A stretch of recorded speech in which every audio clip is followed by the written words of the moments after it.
ഈ ഫിഷറീസ് മന്ത്രി പറഞ്ഞ മന്ത്രിക്ക് 5000 രൂപയും ഒരിയാൾക്ക് അരി ഞങ്ങളെടുത്ത് കൊടുക്കുക.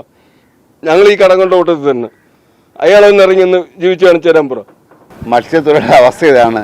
ഒന്നാമത് വില കടലിടിച്ച് കയറി, പിന്നെ ഇത് അവർക്ക് ജോലിയൊന്നുമില്ല, ഒരു വരുമാനമില്ല. നമ്മളെ വരുമാനം ഇതാണ്. ഇതിപ്പോ ഈ മുതലപ്പഴി മൂടിയിട്ട് തന്നെ ഇപ്പൊ 3 മാസത്തിൽ കൂടുതലാവുന്നു. അന്ന് തൊട്ടേ പണി മുടക്കാണ്. സ്കൂൾ തുറക്കുന്നതിനുള്ള ചെലവുകളും കാര്യങ്ങളും മൊത്തം കിടക്കുന്നത് മൊത്തത്തിൽ തീരദേശത്ത് പണിക്കാർ മൊത്തത്തിൽ മുങ്ങിക്കിടക്കുക. ഇത് നമ്മുടെ വർക്കലയാണ്. ഇവിടെ ഈ പ്ലാസ്റ്റിക് ക്യാനുകൾ ഇങ്ങനെ ഒരു കപ്പൽ മുങ്ങിയപ്പോഴത്തേക്ക് അടിച്ചു എന്ന് പറയുന്നു. നമ്മൾ ചേട്ടന്മാരൊക്കെ ഉണ്ട്, എല്ലാവരും നമ്മുടെ ചേട്ടന്മാരാണ്. സംഭവം ചേട്ടാ, അതുകൊണ്ട് ഇതിന് വിഷയം വല്ലതും ഉണ്ടോ ചേട്ടാ? ഒരു വിഷയം ഇതുവരെ ഉണ്ടായിട്ടില്ല. ഇനി ഉണ്ടാവുന്നെങ്കിൽ പറയാൻ നോക്കൂല. ഇതൊക്കെ അടിഞ്ഞു കിടക്കയില്ലേ ചേട്ടാ? ഇതൊക്കെ അടിഞ്ഞു കിടക്കുകയാണ്. ഇതൊക്കെ അടിഞ്ഞു കിടക്കയില്ലേ? ഈ പ്ലാസ്റ്റിക് ഗ്രാനുകൾ എന്ന് പറഞ്ഞാൽ എന്തൊരു അസംസ്കൃത വസ്തുവാണ്. ഇതൊക്കെ അടിഞ്ഞു കയറി കിടക്കുകയാണ്. ചേട്ടാ, കണ്ടെയ്നറെല്ലാം ഇവിടെ ഉണ്ടോ? ഇവിടെ ഉണ്ട്. ഇവിടെ ഈ ഭാഗത്തില്ല, പാവനാശത്തോടെ കിടപ്പുണ്ട്. അടുത്ത ഈ പ്ലാസ്റ്റിക് ഗ്രാനെന്നാ പറയുന്നത്. ആ സാധനം വന്നാൽ മീൻ വിഷയമാണൊക്കെ കേട്ട് ശരിയാണോ? മീനിനൊന്നും ഒരു കുഴപ്പമുണ്ടായില്ല. അതൊരു അസംസ്കൃത വസ്തുവാണ്. ഇത് ഒന്നും പോയില്ല. അതിനുശേഷം ആരും പോയി ഇവിടുന്ന് പണിക്ക് പോയിട്ടില്ല ആരും. എന്ത് ഈ കോളും കാറ്റും ഒക്കെ ആയതിനെ കൊണ്ട് ആരും പോയില്ല. അതുകൊണ്ടാണ് പോകാത്തത്. മഴയും കാറ്റും കോളുമായിട്ടായത് ആർക്കും പോകാൻ പറ്റുന്നില്ല. ഈ മഴയും കാറ്റും കോളും കൊണ്ടാണോ അത് ഈ സംഭവം അടിച്ചു? അല്ല, അടിക്കാനുണ്ടല്ല, ഈ കോള് കാരണം പോകുന്നില്ല. അല്ല, ഞാൻ എങ്ങനെ ഇറങ്ങി സംഭവിച്ചാൽ ഈ പ്ലാസ്റ്റിക് ഗ്രാനുകൾ പിന്നെ കഴിച്ച വിഷമാണെന്ന് കേട്ടത് ശരിയാണോ? ഇത് വിഷമൊന്നും അല്ല, ഇത് വെറ്റിൻസ് ആണ്. ഇത് ഉണ്ടാക്കുന്നത്, അത് ഉണ്ടാക്കുന്ന സംഭവമാണ്. അപ്പൊ അതുകൊണ്ടല്ല പോകത്തത്.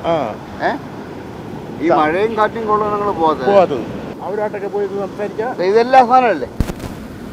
ഇത് ഉരുക്കിയ പ്ലാസ്റ്റിക് ഉണ്ടാവുന്നല്ലേ?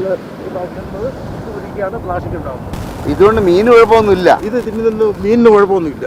ഇല്ല. പക്ഷെ അങ്ങനെ പ്രചരിപ്പിക്കുന്നുണ്ട് സംഭവം. മീൻ ഇത് തിന്നത്തില്ലല്ലേ? ആണോ? ഇത് തിന്നില്ല.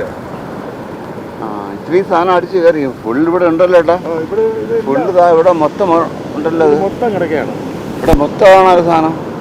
ചാക്കെന്ന് പൊട്ടിപ്പോയതാണ്. മത്സ്യത്തൊഴിലാളിയുടെ അവസ്ഥ ഇതാണ്.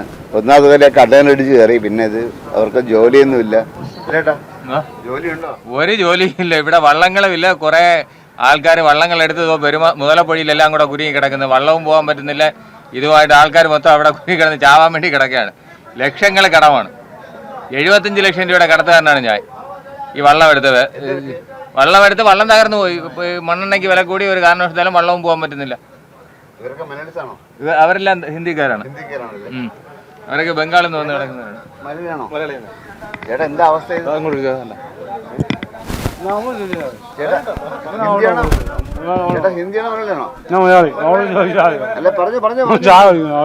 മഞ്ഞപ്പോഴത്തേക്കുള്ള വിഷയങ്ങളുണ്ട്, ഒരുപാട് വിഷയങ്ങളുണ്ട്. അപ്പൊ മീൻ വാങ്ങിയാൻ പാടില്ല, മീനൊക്കെ വിഷയമാണൊക്കെ പറയുന്നു. അതൊരു വാസ്തവമുണ്ടോ? കടൽ എന്താണെന്ന് അറിയാത്തവർ പറഞ്ഞാൽ നമുക്ക് എന്ത് പറയാൻ പറ്റും? ഈ കടൽ എത്ര ഇതിൽ കിടക്കുന്ന ഈ പറഞ്ഞവർക്കെല്ലാം അറിയാൻ പറ്റും. അല്ലല്ല, ചാവിയാണ്. കൊച്ചിയിൽ പറഞ്ഞ കണ്ടെയ്നറിന്റെ അവശിഷ്ടം പോയി പൊന്തിയത് എവിടെ അറിയാം? തമിഴ്നാട്ടിലാണ്. എല്ലായിടത്തും അതായത് ബാക്കിയുള്ള ഭാഗങ്ങളെല്ലാം ഉണ്ട്. തമിഴ്നാട്ടിലാണ് പൊന്തിയത്.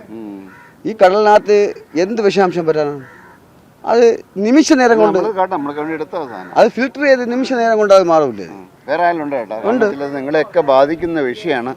അപ്പൊ അത് പുറത്ത് കൊണ്ടുവരേണ്ടത് നമ്മളെ കടമയും കൂടിയാണ്. അതുകൊണ്ടാണ് വന്നത് ഇവിടെ. എന്തെങ്കിലും വേറെ ആരെല്ലാം ഉണ്ടോ സംസാരിക്കാൻ? ചേട്ടാ, ഒരുപാട് കാശ് ചെലവാക്കുന്ന ഒരു ജോലിയും കൂടിയാണത്. ഒരു വല തന്നെ 30 ലക്ഷം രൂപ ആവും അല്ലേ? 30 ലക്ഷം രൂപയുടെ മേളിലാവും പണിക്കൂലി എല്ലാം കൂടെ. പിന്നെ 10-30 പേരുടെ ജോലി കാശ്. 50 ആളോളം പണിയണ സ്ഥാപനമാണ്. ഇപ്പൊ പറയുന്നു ഈ മാലിന്യം കലർന്നപ്പോഴത്തേക്കും മത്സ്യം കഴിക്കാൻ പാടില്ലെന്ന് പറയുന്നു. ശരിയാണോ അത്? അത് ജനങ്ങൾ ഗവൺമെന്റ് പറഞ്ഞിതാക്കുന്നതല്ല. പക്ഷെ നമ്മൾക്ക് അങ്ങനെ ഒരു ഇത് വന്നിട്ടില്ല.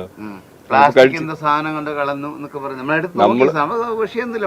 ഞാൻ കഴിഞ്ഞിട്ട് നോക്കിയതാണ്. നമ്മള് ജോലിക്കിറങ്ങിപ്പോ അങ്ങനെ ഒരു സംഭവം കൊണ്ടുവന്ന് കഴിച്ചാലേ ഇതിൽ എന്തുണ്ടോന്ന് അറിയാൻ പറ്റും. നമ്മളെ പണിക്കിറക്കാൻ വേണ്ടി വിലക്കിട്ടിരിക്കില്ലേ? ഇപ്പൊ പണിക്ക് പോകുന്നില്ല. ഇല്ല. എന്തേട്ടാ?